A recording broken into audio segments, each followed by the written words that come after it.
everyone! Halika, samahan niyo akong silipin kung saan namin kinukuha yung aming mga pantanim na palay. Lahat po ng mga nagtatanim ng palay dito po lahat kinukuha. Yan, dyan po sila nagpupunla. Ayan po, yung mga tray na yan, dyan po ibubudbud yung mga binhi ng palay. Yan ang pinaka magsisilbing paso. Ganyan po. Ayan, tingnan niyo. Sibol-sibol na. Pinula nila yan. Tapos, kapag ano na, diba? Ayan guys. Yung mga sibol-sibol na.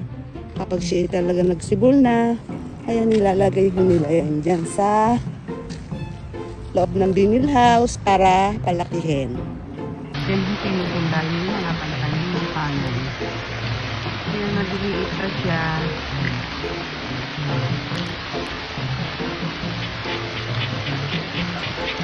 Order namin yun.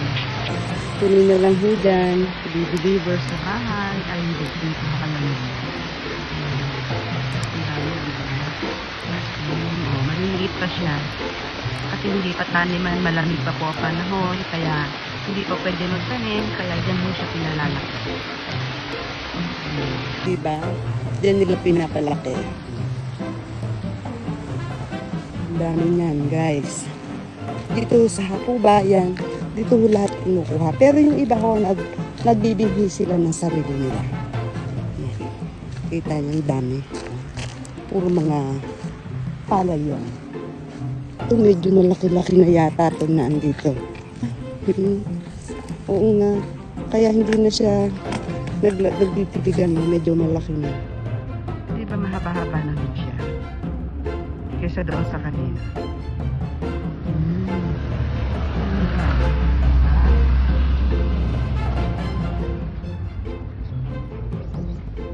Uy, may naninilip, oh. Lahat po yan. Puro mga pagtanim ng palay. Mga nai kung tawagin. Mga ipinula para pantanim. Dami niya. Ito medyo malaki lang. Oh. Ayan. Ayan. Medyo mahaba na siya. Diba? Meron kasi maaga magtanim, kaya hindi ho pare-pareho yung kanilang tubo. Merong maaga magtanim, in-order ho yan dyan sa kanila. Nakalista na, naka-schedule na kung kailan ka magtatanim, kailan ibibigay sa iyo yung nai.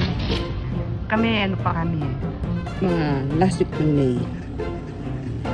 Maaga magtanim, dyan yan ang kanilang kukunin. Maaga kasi sila magtanim, kaya may maaga, merong late.